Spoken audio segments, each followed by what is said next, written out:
avez bien vu, j'ai pas envie. Ça ne va pas durer longtemps. Il y aura des similitudes. On va commencer avec première chose. Je crois qu'il y a des choses utiles. Je vais vous poser une question. Parce que nous avons fêté la Pâque, bientôt nous avons fêté la Pentecôte, et puis il y a quelque temps nous avons fêté Noël. Alors l'apôtre Paul dit quels sont les fruits de l'esprit. Alors il en donne combien? 3. Comment tu sais que c'est mieux? 7. Il en donne 9. Il en donne 9, mais ils sont 3 et 3, vous savez quoi? Alors, les 3 supérieurs dont tu parles, ce sont lesquels? La foi. Le premier pourrait commencer par la lettre P. Bon, d'accord, c'est juste, bravo.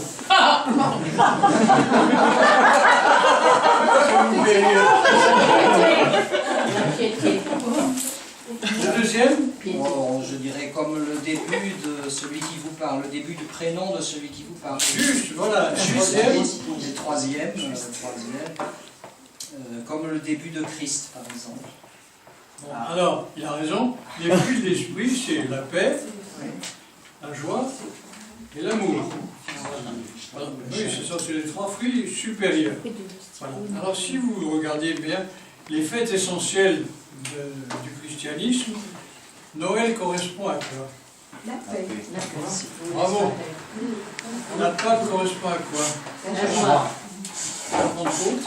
L'amour. Voilà, c'est ça. Alors c'est un peu une réponse à ces questions-là, qui sont ici. La paix, la joie et l'amour. Et si vous repérez ça, vous pouvez vous situer à l'intérieur des fêtes chrétiennes. Paix, joie et amour. Alors vous savez comment est-ce qu'on commence la liturgie? Que la paix. On n'arrête pas de répéter ça. Et quand est-ce que vient la paix? Avant la communion. Comment? Avant la communion, on se donne la paix. C'est juste, oui. Mais, alors je dirais plus largement qu'au sein du monde sacramentel, comment est-ce que la paix peut venir dans le monde? Quand on ouvre le cœur. Ou dans le cœur de l'homme? Ben, simplement, quand on accepte d'associer les contraires. À condition que les contraires soient exacts. Voilà.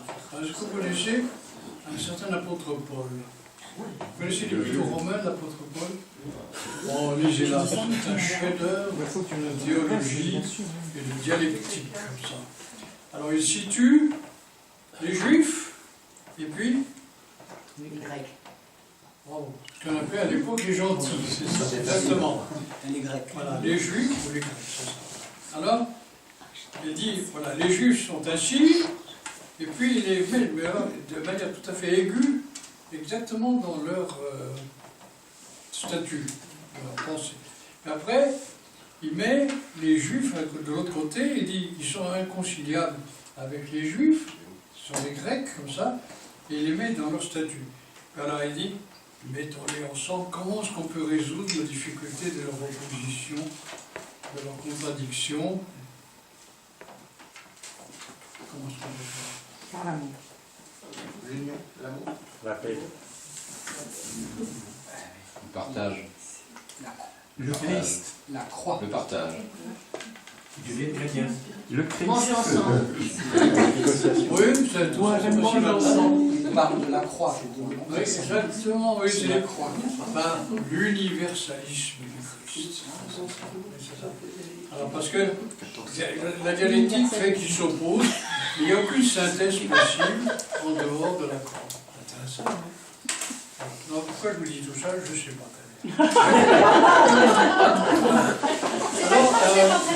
Mais retenez tout ça. Au fond, le génie du christianisme, c'est justement que la paix vient lorsqu'on met ensemble les choses contradictoires, voilà, mais en les voyant rigoureusement dans ce qu'elles sont.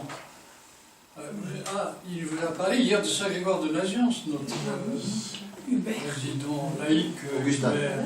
Voilà. Et vous savez, Grégoire de Nazianze, à l'époque, il y avait cette immense querelle justement de la philosophie grecque qui s'opposait, disons, à la théologie, c'est-à-dire à l'incarnation du Verbe. Hein, parce que voilà, l'absolu qui se donne, c'est l'incarnation. Pour un philosophe, c'est impossible. L'absolu, c'est absolu, ça ne peut pas se donner. Alors, il étudiait tout ça. Alors, il disait, qu'est-ce que les Juifs aiment et qu'est-ce que les Grecs aiment particulièrement? La puissance. La puissance. Ça y est, bravo. Les Juifs aiment la puissance, et c'est vrai. C'est juste un peuple qui aime la puissance de tout le monde. Voilà. Et puis, qu'est-ce qu'aiment les Grecs? L'harmonie. La sagesse. Ah, et les Grecs. Votre père était grec? Oui. Ah, donc les Grecs aiment l'harmonie, et c'est très juste. Hein. Alors il disait ça, pourquoi? Parce qu'il regardait la divine Trinité, qui est, je sais pas, c'est plus que notre archétype. Alors il disait, pour s'approcher des mystères, il y a deux manières. Il y a ceux qui aiment l'harmonie, mais pour qu'il y ait une harmonie, qu'est-ce qu'il faut? Entre deux choses, il faut une distance. Parce que si vous vous confondez avec ce que vous regardez, il n'y a pas une harmonie, il y a autre chose. Vous voyez ce que je veux dire? Donc les Grecs mettaient une distance entre la vie de l'homme et puis, mettons, les cieux ou la vie divine. Alors à ce moment-là, on met deux choses ensemble et on peut les rendre harmonieuses. Tandis que les Juifs, eux, eh bien, ils aiment la puissance, ils aiment confondre, disons, les différents étages, et puis ça donne de la puissance. Ouais, c'est intéressant. Voilà. C'est pour ça que les Juifs n'aiment pas un Dieu en trois personnes. Ils aiment un Dieu unique, tu sais, comprimé en lui-même, si vous voulez, qui ne sort pas de lui-même, alors il est puissant. Tandis que les Grecs, ils aiment un Dieu qui se tient à distance, voilà, et qui veut bien être harmonisé avec les hommes. Voilà. Alors voilà, alors c'est encore lui qui dit, voilà, nous ne sommes ni des gens qui prêchons l'harmonie, ni la puissance, mais nous sommes des disciples de la divine Trinité, où les deux se trouvent. Bon, laissons de côté. Je voulais essayer de vous résumer ce qui a été envisagé hier. Si vous prenez l'évangile de notre Seigneur Jésus-Christ, vous lisez quelquefois l'évangile? Vous y comprenez quelque chose? Est-ce que vous allez à la pêche à l'intérieur de temps en temps? Oui, c'est ça comme ça qu'il faut faire. Il ne faut jamais lire l'évangile à la suite comme ça. Surtout les... Et comme je connaissais quelqu'un qui dit, moi je lis l'Écriture sainte. On m'a dit, comment tu fais? Je commence à la première page et je finis la dernière. Les généalogies, c'est... Comment tu as tous les généalogies, qu'est-ce que tu dois t'embêter? Oui, un tel, je l'ai fait une fois, un tel. Il y a des noms absolument incroyables. Je me souviens quand j'étais enfant, on apprenait à lire dans des livres comme ça, et puis il y avait un chien qui s'appelait Azor, non? Oui. Vous avez pas ça, quand j'étais enfant? Eh bien, moi, c'est un des ancêtres du Christ, j'ai retrouvé. C'est pas ça. Bon, non, quand vous allez à la pêche, vous prenez un mot, trois lignes, un prophète, et puis etc. Et puis c'est comme dans un jardin anglais, où vous prenez une rose, et puis après... Vous êtes anglais, monseigneur. Vous faites un I was born in England. Après, That's vous right. faites un mot. Je suis né en Angleterre. Je ne sais pas ce que j'ai fait de mieux dans ma vie, mais... Vous connaissez Monsieur de Beaumarchais. Vous connaissez Monsieur de Beaumarchais, non? Oui, c'est ça. Il disait, tout est dans l'art de naître. Je ne sais pas comment on peut faire. Enfin bon. Alors, voilà. Alors, dans l'Évangile, il y a des commandements. Et je me suis souvent demandé si les commandements pouvaient nous servir à quelque chose. Par exemple, le Christ dit aimez-vous les uns les autres comme je vous ai aimé. N'est-ce pas? Vous vous souvenez? Il dit c'est un commandement nouveau. Alors je me suis mis à l'armée. Il dit à mon commandement, aimez. C'est quelque chose de possible, non? Alors pourquoi est-ce qu'un commandement peut être quelque chose de vivifiant? Vous avez jamais essayé? Tu aimeras ton prochain comme toi-même. Ça, c'est difficile, non? Alors, je pense que si les commandements qu'on trouve dans l'Évangile sont vraiment efficaces, c'est pourquoi? Parce que avant que de les proposer aux hommes pour les appliquer, Dieu se les est lui-même soumis. Il est à l'intérieur même de son œuvre. Sinon, c'est un tyran. Vous êtes d'accord? Il nous propose des choses que lui n'a pas expérimentées. C'est intéressant. Et quand le Verbe s'est fait chair, il est venu expérimenter l'humanité. Après, il a donné des commandements. Parce que lui, eh bien, il avait expérimenté sa propre création. Vous voyez ce que je veux dire? Donc, dans les commandements, il y a la vie. Et quel est le commandement qu'on pourrait extraire de l'Évangile qui, à mon avis, correspondent à tout ce qu'on a entendu hier et vu dans notre petit aréopage, dans lequel on a entendu beaucoup de choses, n'est-ce pas? Oui. Alors, ça m'est vu durant la nuit. Vous savez, la nuit porte conseil. Je me dis hier soir, qu'est-ce que je viens pouvoir leur dire si j'accepte de l'écouter? C'est que le cas, c'est que l'instant maintenant. Eh bien, je crois que c'est que votre oui soit oui et que votre non. Ah oui, j'aime beaucoup ça. Et ça, c'est difficile, n'est-ce pas? Voilà. Et c'est un petit peu l'expérimentation de ce qui est fondamental dans la création de l'homme, c'est que Dieu a donné à l'homme fondamentalement quoi? La liberté. Voilà, mais c'est pas le libre arbitre, c'est-à-dire c'est la liberté. Et cette liberté peut nous faire dire oui ou non. Mais oui, c'est si vrai que nous pouvons même nier notre propre réalité. On peut être contraire à soi-même. Alors il me semble que c'est ainsi que oui est oui et que non soit non. C'est probablement l'exercice le plus pénitentiel qui soit. C'est d'arriver à ce que ce soit vrai pour chacun. Voilà. Quelquefois, c'est ce que vous dites quelquefois la prière du Notre Père. Oui. Oui. Bien sûr. Ça, c'est oui. Quand vous arrivez à que ta volonté soit faite, Ça tique. c'est quelquefois pas trop, non? Il ne faut pas exagérer, non? Vous connaissez l'histoire du Père Paul, notre Père Paul qui est né au ciel il y a 2 ans. Il y a un jour 3 messieurs à la crypte, et puis il leur a demandé, ils étaient ensemble pour des raisons que je ne connais pas, est-ce que vous aimez vos femmes?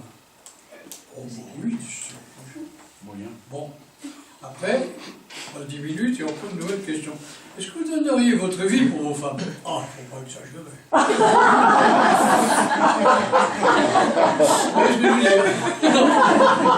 C'était un oui agrémenté.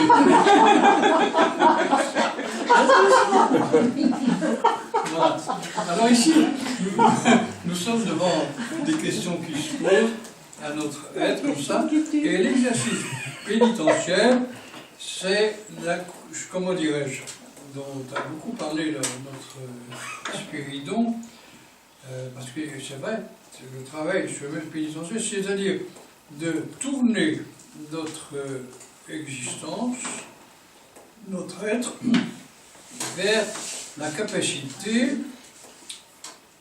que notre oui soit oui et que notre non soit non. Que ça veut dire, c'est d'entrer dans la stabilité et la tranquillité qui réside où chez nous? Qu'est-ce qui est stable, qu'est-ce qui est tranquille chez l'être humain? L'esprit. Bravo, c'est l'esprit, exactement. Maintenant, après, il faut investiguer peut-être plus. D'où un grand problème de ce qu'on appelle la spiritualité. Et la spiritualité, c'est l'exercice spirituel de l'être humain qui consiste à rentrer dans ce lieu qu'on appelle l'esprit.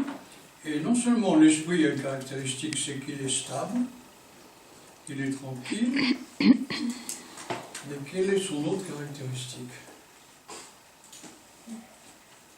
Eh bien, vous vous souvenez, le Christ a dit, celui qui m'aime, Je suis. mon Père et moi, nous viendrons et C'est-à-dire que l'esprit de l'homme, c'est le temple de la présence divine dans l'être. Nous sommes construits pas seulement à l'image de Dieu, comme vous le disiez, nous sommes construits comme un temple de sa présence. Et vous vous souvenez, le Christ a dit, cherchez le royaume des cieux et tout le reste sera donné par surcroît. Quand on a dit ça, tout le monde est content, hein, et surtout le prédicateur qui l'a dit. Mais qu'est-ce que ça veut dire? Tu sais, Père Martin, toi qui sais tout. Très bien de plus que vous surtout, mais ça veut dire que si on a une vie unifiée, un cœur qu'on partage, un cœur qu'on appelle pur, eh bien ça va très bien aller. Et j'observe personnellement que ça rend service parce qu'on est beaucoup moins blessé quand il vous manque quelque chose si on cherche le royaume de Dieu en priorité. Si on est partagé, on est toujours à regretter des affaires, des temporels. Donc on est gagnant quand même. Ah, il a fait que je commerce. Bravo, c'est très bien. Alors vous savez, mais en fait, si vous en direct, comme ça, Il va falloir le Christ. on dit, cherchez le royaume des cieux. Mais où est le royaume des cieux? Le royaume des cieux, c'est notre esprit en nous. Et pourquoi? Parce que c'est là où Dieu réside. Au premier degré. Après, sa résidence pourra être l'âme et le corps, c'est-à-dire l'être entier. Bon, au premier degré, il est là. D'ailleurs, les Grecs qui ne sont pas du tout des fous, vous savez, j'ai remarqué, en théologie, les Grecs, ils sont supérieurs à tous les autres. Alors, ils ont le mot esprit, et ce mot esprit, chez eux, il y a 3 termes pour le désigner. Alors, lesquels? Comment? Alors, il y a le terme nous, tu prends le plus difficile en premier. Il y a l'autre terme, c'est le mot logos. Nous avons fait la logique. Et le troisième terme, c'est pneuma. Michelin a fait des pneumatiques. Non, c'est ça. Alors, nous, c'est l'esprit silence, n'est-ce pas? Logos, c'est l'esprit logique. Et pneuma, c'est l'esprit souffle. Si vous regardez de près, ce sont 3 échos de la présence du Père qui est le silence.